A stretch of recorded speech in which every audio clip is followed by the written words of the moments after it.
Awal mula Nintendo, dari kartu Hanafuda menuju impian besar. Jauh sebelum nama Nintendo identik dengan Mario, Zelda, Pokemon, atau konsol game yang dimainkan jutaan orang di seluruh dunia, perusahaan ini hanyalah sebuah usaha kecil di kota Kyoto, Jepang. Tidak ada yang menyangka bahwa bisnis sederhana yang berdiri pada abad ke-19 itu kelak akan menjadi salah satu perusahaan hiburan paling berpengaruh sepanjang sejarah. Kisah Nintendo dimulai pada tahun 1889. Saat itu Jepang sedang mengalami perubahan besar setelah restorasi Meiji. Negara yang sebelumnya tertutup mulai membuka diri terhadap dunia luar. Industri berkembang, jalur kereta api mulai dibangun, dan masyarakat perlahan meninggalkan cara hidup tradisional menuju era modern. Di tengah perubahan itulah seorang pengrajin bernama Fusajiro Yamauchi membuka usaha membuat kartu permainan tradisional Jepang yang dikenal sebagai Hanafuda. Kartu ini bukan seperti kartu remi biasa. Setiap lembar dihiasi gambar bunga, burung, musim, dan berbagai simbol khas Jepang yang dibuat dengan tangan secara teliti. Karena kualitasnya yang luar biasa, kartu buatan Fusajiro segera menjadi favorit masyarakat. Permainan Hanafuda saat itu dimainkan oleh berbagai kalangan, mulai dari keluarga biasa hingga kalangan pebisnis. Usaha kecil tersebut diberi nama Nintendo Koppai. Menariknya, hingga hari ini arti nama Nintendo masih diperdebatkan. Salah satu tafsir paling populer adalah menyerahkan keberuntungan kepada surga. Makna itu seolah menjadi pertanda perjalanan panjang perusahaan ini yang penuh tantangan dan keberuntungan. Selama puluhan tahun, Nintendo hanya berfokus memproduksi kartu permainan. Bahkan ketika banyak perusahaan baru bermunculan di Jepang, Nintendo tetap bertahan dengan bisnis tradisionalnya. Pergantian generasi pun terjadi. Kepemimpinan perusahaan berpindah dari satu anggota keluarga Yamauchi ke anggota lainnya. Namun perubahan terbesar baru terjadi ketika Hiroshi Yamauchi mengambil alih perusahaan pada tahun 1949. Saat itu kondisi Nintendo tidak begitu baik. Penjualan kartu mulai menurun. Anak-anak Jepang mulai memiliki banyak pilihan hiburan lain. Jika Nintendo tetap bertahan hanya sebagai pembuat kartu, kemungkinan besar perusahaan ini perlahan akan menghilang. Hiroshi Yamauchi memahami bahwa perubahan adalah satu-satunya jalan untuk bertahan hidup. Ia mulai melakukan berbagai eksperimen bisnis yang sangat beragam. Nintendo pernah membuka perusahaan taksi. Mereka pernah menjual beras instan. Bahkan pernah mengelola hotel. Sayangnya hampir semua usaha tersebut gagal total. Namun kegagalan-kegagalan itu justru mengajarkan satu hal penting. Nintendo harus kembali ke dunia hiburan. Keputusan itu menjadi titik balik terbesar dalam sejarah perusahaan. Pada akhir tahun 1960-an, Nintendo mulai memproduksi berbagai mainan kreatif. Salah satu yang paling sukses adalah Ultra Hand, sebuah lengan mekanik yang dapat memanjang untuk mengambil benda dari kejauhan. Mainan sederhana itu diciptakan oleh seorang teknisi muda bernama Gunpei Yokoi. Tidak ada yang tahu saat itu bahwa nama Gunpei Yokoi kelak akan menjadi salah satu tokoh paling berpengaruh dalam sejarah video game. Kesuksesan Ultra Hand menghasilkan jutaan penjualan. Nintendo akhirnya menemukan kembali identitasnya sebagai perusahaan hiburan. Namun Gunpei Yokoi memiliki mimpi yang jauh lebih besar. Ia melihat perkembangan teknologi elektronik mulai memasuki kehidupan masyarakat Jepang. Televisi mulai dimiliki banyak keluarga. Komponen elektronik menjadi semakin murah. Yokoi yakin bahwa masa depan hiburan ada pada teknologi. Ide tersebut terdengar sangat berani. Namun Hiroshi Yamauchi justru mendukung penuh. Nintendo mulai berinvestasi pada dunia elektronik. Mereka mengembangkan berbagai permainan berbasis cahaya dan sensor. Meski terlihat sederhana dibandingkan teknologi saat ini, langkah tersebut menjadi fondasi penting yang nantinya membawa Nintendo memasuki industri video game. Saat perusahaan lain masih menganggap permainan elektronik hanyalah tren sesaat, Nintendo melihatnya sebagai masa depan. Keputusan itulah yang perlahan mengubah perusahaan kartu tradisional menjadi calon raksasa hiburan dunia. Tidak ada yang menyadari bahwa perubahan terbesar dalam sejarah Nintendo baru saja dimulai. Perjalanan panjang menuju dunia video game akan segera membuka babak baru yang mengubah cara manusia bermain selamanya. Nintendo memasuki dunia video game dan menaklukkan pasar 4. Nintendo memasuki dekade 1970-an dengan keyakinan bahwa masa depan hiburan tidak lagi hanya berada di tangan kartu permainan atau mainan mekanis. Dunia mulai berubah. Teknologi elektronik berkembang sangat cepat, dan masyarakat Jepang mulai tertarik pada permainan yang menggunakan layar, lampu, serta suara. Perubahan ini membuka peluang baru yang belum pernah dimanfaatkan sebelumnya. Di bawah kepemimpinan Hiroshi Yamauchi, Nintendo mulai membentuk divisi penelitian dan pengembangan elektronik. Salah satu sosok paling penting di balik langkah besar ini adalah Gunpei Yokoi. Berbekal kreativitas yang luar biasa, ia percaya bahwa teknologi tidak harus rumit untuk menjadi menyenangkan. Filosofi yang kemudian dikenal sebagai lateral thinking with iterative technology menjadi dasar berbagai produk Nintendo di masa depan. Intinya sederhana, gunakan teknologi yang sudah matang dan murah, lalu ciptakan pengalaman bermain yang benar-benar baru. Langkah pertama Nintendo di dunia elektronik bukanlah konsol game, melainkan berbagai permainan berbasis cahaya. Salah satu yang cukup sukses adalah Laser Clay Shooting System, sebuah arena menembak menggunakan teknologi proyeksi. Pada awalnya permainan ini sangat diminati masyarakat Jepang, tetapi krisis ekonomi membuat bisnis tersebut mengalami penurunan tajam. Banyak perusahaan mungkin akan menyerah setelah mengalami kerugian besar, tetapi Nintendo justru belajar dari kegagalan tersebut.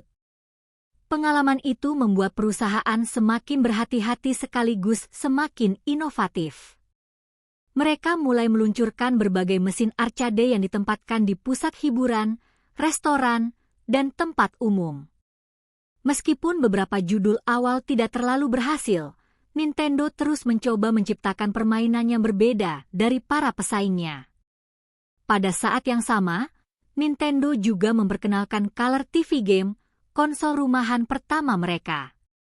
Konsol ini memang masih sangat sederhana. Permainan yang tersedia hanya beberapa variasi game tenis dan olahraga. Namun bagi Nintendo, perangkat tersebut merupakan langkah awal memasuki ruang keluarga, tempat yang nantinya menjadi medan persaingan terbesar industri video game. Di tengah perjalanan itu, muncul seorang desainer muda yang awalnya bahkan bukan seorang programmer. Namanya Shigeru Miyamoto. Ia memiliki latar belakang seni dan desain, sehingga cara berpikirnya sangat berbeda dibanding para pengembang game pada masa itu. Miyamoto tidak hanya ingin membuat permainannya menantang, tetapi juga dunia yang penuh karakter, cerita, dan imajinasi. Kesempatan besar datang ketika Nintendo membutuhkan game baru untuk pasar Amerika Serikat. Mesin arcade mereka sebelumnya gagal menarik perhatian pemain. Hiroshi Yamauchi kemudian memberikan proyek tersebut kepada Miyamoto, meskipun ia masih sangat muda dan belum memiliki banyak pengalaman. Hasilnya adalah sebuah permainan yang mengubah sejarah. Game itu bernama Donkey Kong. Dalam permainan tersebut, pemain mengendalikan seorang pria kecil yang harus menyelamatkan seorang wanita dari seekor gorila raksasa. Karakter utama itu belum bernama Mario. Saat pertama kali muncul, ia dikenal sebagai Jumpman karena tugas utamanya hanyalah melompat melewati berbagai rintangan. Tidak ada yang menyangka bahwa karakter sederhana berkumis, Mengenakan topi merah dan pakaian kerja itu kelak menjadi wajah Nintendo sekaligus salah satu karakter paling terkenal sepanjang sejarah hiburan. Donkey Kong meledak di pasaran. Mesin-mesin arcade Nintendo yang sebelumnya kurang diminati kini dipenuhi antrean pemain. Kesuksesan tersebut menyelamatkan bisnis Nintendo di Amerika Serikat sekaligus membuka jalan menuju pasar internasional. Melihat perkembangan industri yang semakin pesat, Nintendo mulai memikirkan sesuatu yang lebih besar. Mereka ingin menghadirkan pengalaman arcade ke dalam rumah. Pada awal dekade 1980-an, industri video game sebenarnya sedang berada dalam kondisi sulit. Di Amerika Serikat terjadi krisis besar yang dikenal sebagai video game crash 1983. Banyak perusahaan gulung tikar karena pasar dipenuhi game berkualitas rendah. Banyak orang menganggap industri video game sudah tamat. Namun Nintendo melihat situasi itu sebagai peluang. Pada tahun 1983 di Jepang, mereka meluncurkan Family Computer atau Famicom. Konsol ini memiliki kemampuan grafis yang jauh lebih baik dibanding pesaingnya dengan harga yang tetap terjangkau. Setelah melalui berbagai penyempurnaan, Famicom dibawa ke Amerika dengan nama Nintendo Entertainment System atau NES. Peluncuran NES dilakukan dengan strategi yang sangat hati-hati. Nintendo ingin mengembalikan kepercayaan masyarakat terhadap video game. Mereka menerapkan standar kualitas yang ketat. Setiap game yang ingin diterbitkan harus melewati proses seleksi yang serius. Bahkan Nintendo memperkenalkan Nintendo Seal of Quality, sebuah tanda yang menunjukkan bahwa game tersebut telah memenuhi standar perusahaan. Kebijakan itu berhasil mengubah citra industri. Para orang tua kembali percaya membeli video game untuk anak-anak mereka. Para pengembang pun mulai berlomba membuat permainan berkualitas agar bisa masuk ke platform Nintendo. Kesuksesan NES benar-benar luar biasa. Konsol ini terjual puluhan juta unit di seluruh dunia dan menjadi pusat lahirnya berbagai waralaba legendaris. Selain Mario, pemain juga diperkenalkan dengan petualangan Link dalam The Legend of Zelda, aksi futuristik Metroid, hingga berbagai judul yang kini menjadi bagian penting sejarah video game.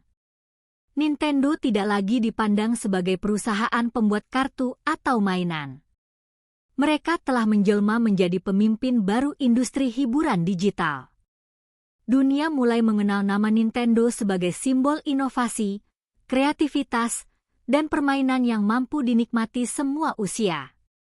Namun perjalanan menuju puncak ternyata masih jauh dari selesai. Di depan, Nintendo akan menghadapi persaingan paling sengit dalam sejarahnya, sekaligus melahirkan konsol-konsol revolusioner yang mengubah cara manusia bermain video game di seluruh dunia. Masa keemasan Nintendo, persaingan sengit, dan lahirnya game legendaris 5. Nintendo memasuki era 1990-an sebagai penguasa industri video game. Setelah keberhasilan luar biasa NES, nama perusahaan asal Kyoto ini telah dikenal di hampir setiap penjuru dunia. Anak-anak rela menabung berbulan-bulan demi membeli konsol Nintendo, sementara toko-toko game selalu dipenuhi orang yang ingin mencoba permainan terbaru. Namun menjadi nomor satu bukan berarti perjalanan menjadi lebih mudah. Justru ketika berada di puncak, tantangan terbesar mulai berdatangan. Perusahaan-perusahaan lain melihat kesuksesan Nintendo dan ingin merebut pasar yang sangat menguntungkan itu. Sega hadir dengan konsol Genesis yang menawarkan grafis lebih tajam dan karakter baru bernama Sonic the Hedgehog. Persaingan antara Mario dan Sonic menjadi salah satu rivalitas paling terkenal dalam sejarah video game. Nintendo tidak tinggal diam. Pada tahun 1990, mereka meluncurkan Super Nintendo Entertainment System atau SNES. Konsol ini membawa peningkatan besar dalam kualitas grafis, suara, dan gameplay. Dunia game memasuki era baru yang jauh lebih hidup dibandingkan generasi sebelumnya. SNES menghadirkan berbagai judul yang kini dianggap sebagai mahakarya sepanjang masa. Salah satunya adalah Super Mario World yang memperkenalkan karakter dinosaurus hijau bernama Yoshi. Kehadiran Yoshi memberikan cara bermain baru yang membuat petualangan Mario terasa semakin seru. Tidak lama kemudian, Nintendo kembali memukau para pemain melalui The Legend of Zelda: A Link to the Past. Game ini memperlihatkan bahwa video game tidak hanya sekadar hiburan, tetapi juga mampu menghadirkan cerita yang emosional, dunia yang luas, serta teka-teki yang membuat pemain berpikir selama berjam-jam. Pada masa yang sama, Gunpei Yokoi kembali menciptakan sebuah inovasi yang mengubah industri selamanya. Ia memperkenalkan Game Boy. Saat pertama kali dirilis pada tahun 1989, banyak orang meragukan perangkat ini. Layarnya hanya hitam putih dan spesifikasinya jauh di bawah pesaing. Namun justru kesederhanaan itulah yang menjadi kekuatannya. Baterainya tahan lama, bentuknya mudah dibawa kemana saja, dan harganya terjangkau. Game Boy menjadi fenomena global. Untuk pertama kalinya, jutaan orang dapat memainkan video game di perjalanan, di sekolah, di taman, bahkan saat menunggu kereta. Kesuksesan Game Boy semakin luar biasa ketika Nintendo merilis Pokemon Red dan Pokemon Blue pada pertengahan 1990-an. Konsep menangkap, melatih, dan bertukar monster terasa sangat segar. Anak-anak di seluruh dunia mulai berburu Pokemon favorit mereka. Nama Pikachu pun berubah menjadi salah satu karakter paling terkenal di dunia, bahkan melampaui industri video game. Demam Pokemon terjadi di mana-mana. Anime, kartu koleksi, mainan, hingga film layar lebar bermunculan. Nintendo berhasil menciptakan sebuah fenomena budaya populer yang bertahan hingga puluhan tahun kemudian. Memasuki pertengahan dekade 1990-an, teknologi grafis 3 dimensi berkembang sangat cepat. Nintendo menyadari bahwa masa depan video game berada pada dunia 3D. Pada tahun 1996, mereka meluncurkan Nintendo 64. Konsol ini menghadirkan analog stick yang menjadi standar baru dalam mengendalikan karakter di dunia 3 dimensi. Banyak inovasi yang diperkenalkan Nintendo kemudian diikuti oleh hampir seluruh industri video game. Salah satu game yang paling berpengaruh adalah Super Mario 64. Game ini mengubah cara pemain menjelajahi dunia virtual. Kamera yang dinamis, lingkungan yang luas, dan kebebasan bergerak menjadi inspirasi bagi ratusan game setelahnya. Tidak berhenti di situ, Nintendo kembali menciptakan sejarah melalui The Legend of Zelda: Ocarina of Time. Hingga kini, banyak kritikus masih menganggap game tersebut sebagai salah satu video game terbaik sepanjang masa. Sistem pertarungan, eksplorasi, musik, hingga ceritanya menjadi standar baru bagi genre petualangan. Namun memasuki awal tahun 2000-an, persaingan kembali berubah. Sony hadir dengan PlayStation yang menawarkan teknologi CD-ROM serta dukungan besar dari pengembang pihak ketiga. Microsoft juga memasuki industri melalui Xbox. Nintendo mulai kehilangan dominasi pasar. GameCube yang mereka luncurkan memang memiliki kualitas tinggi, tetapi penjualannya tidak mampu menandingi PlayStation 2. Banyak analis memprediksi masa kejayaan Nintendo telah berakhir. Namun seperti yang sudah berkali-kali terjadi sepanjang sejarah perusahaan ini, Nintendo tidak pernah memilih mengikuti arus. Mereka justru memilih menciptakan jalannya sendiri. Pada tahun 2006, Nintendo memperkenalkan Wii. Alih-alih bersaing dalam kekuatan grafis, Wii menghadirkan cara bermain yang benar-benar berbeda. Pengguna tidak lagi hanya menekan tombol, tetapi menggerakkan tubuh menggunakan Wii Remote. Konsep ini membuat seluruh anggota keluarga bisa bermain bersama. Orang tua, anak-anak, hingga kakek dan nenek ikut menikmati video game tanpa harus menjadi gamer berpengalaman. Wii Sports menjadi fenomena global. Ruang keluarga berubah menjadi arena bowling, tenis, golf, dan tinju. Nintendo berhasil membuktikan bahwa video game dapat dinikmati oleh siapa saja. Keberhasilan Wii kembali mengangkat Nintendo ke puncak industri. Puluhan juta konsol terjual di seluruh dunia, menjadikannya salah satu konsol tersukses sepanjang sejarah. Nintendo sekali lagi menunjukkan bahwa inovasi selalu lebih penting daripada sekadar mengejar spesifikasi. Namun revolusi terbesar mereka ternyata belum berakhir. Di tengah perubahan zaman dan munculnya era game digital, Nintendo akan kembali mengejutkan dunia dengan sebuah konsol yang menggabungkan permainan rumahan dan portabel menjadi satu perangkat, sekaligus membuktikan bahwa perusahaan berusia lebih dari 1 abad ini masih mampu memimpin industri hiburan global. Nintendo di era modern, warisannya mendunia, dan penutup 4.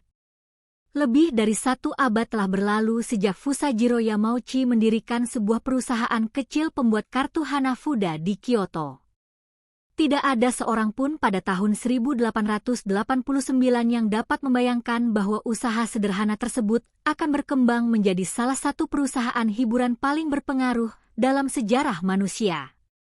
Memasuki dekade 2010-an, Nintendo kembali menghadapi tantangan besar. Konsol Wii U yang diluncurkan sebagai penerus Wii tidak mampu memenuhi harapan. Penjualannya jauh di bawah ekspektasi, dan banyak pihak mulai mempertanyakan masa depan Nintendo. Beberapa analis bahkan menyarankan agar perusahaan berhenti memproduksi perangkat keras dan hanya fokus membuat game untuk platform lain. Namun sejarah telah membuktikan bahwa Nintendo bukan perusahaan yang mudah menyerah. Alih-alih mengikuti saran tersebut, Nintendo memilih kembali melakukan sesuatu yang belum pernah dilakukan sebelumnya. Mereka mengembangkan sebuah konsol yang dapat dimainkan di rumah layaknya konsol tradisional, tetapi juga bisa dibawa kemana saja seperti perangkat genggam. Pada tahun 2017, lahirlah Nintendo Switch. Konsepnya sangat sederhana, tetapi revolusioner.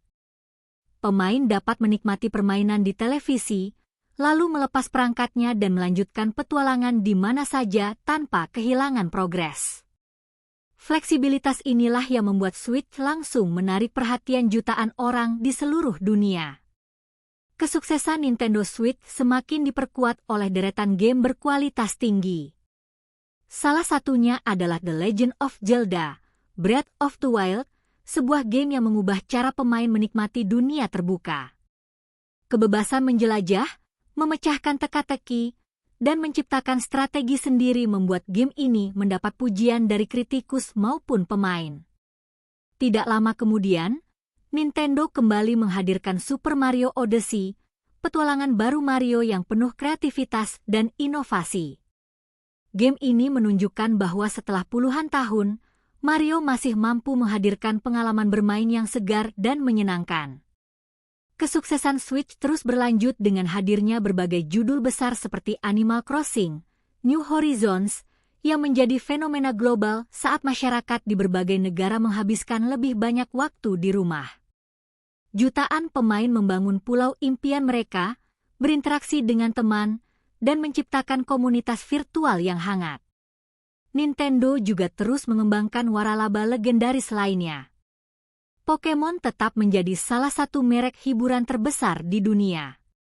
Serial Legend of Zelda terus menghadirkan petualangan baru yang memukau, sementara Mario Kart, Super Smash Bros., Splatoon, dan Kirby berhasil menarik generasi pemain baru tanpa kehilangan penggemar lama.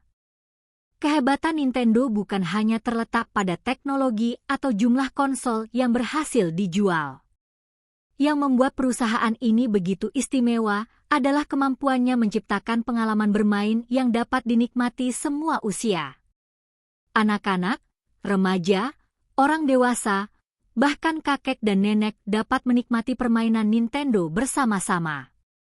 Di saat banyak perusahaan berlomba menghadirkan grafis paling realistis atau perangkat paling bertenaga, Nintendo memilih fokus pada kreativitas, kesenangan, dan inovasi.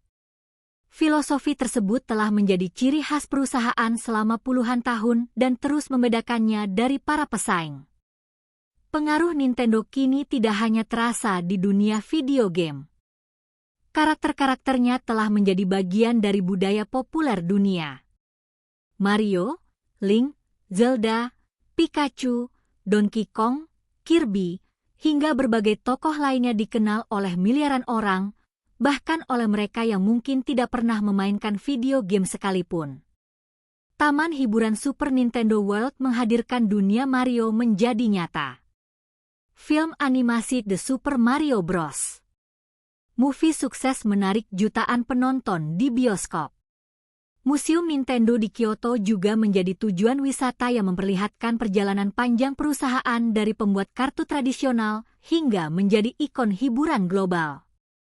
Kini, lebih dari 130 tahun sejak didirikan, Nintendo tetap berdiri sebagai simbol bahwa kreativitas mampu bertahan melampaui perubahan zaman.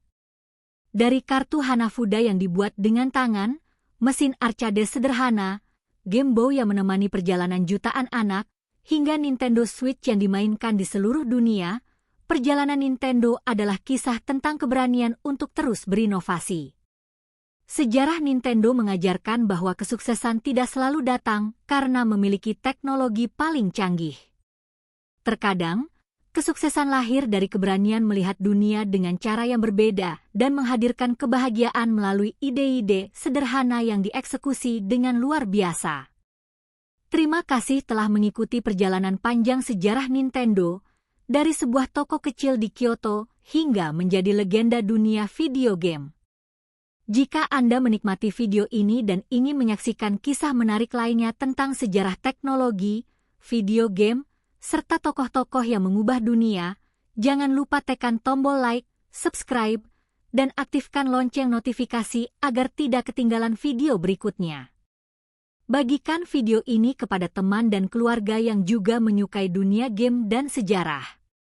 Sampai jumpa di video selanjutnya, karena masih banyak kisah luar biasa yang menunggu untuk kita jelajahi bersama.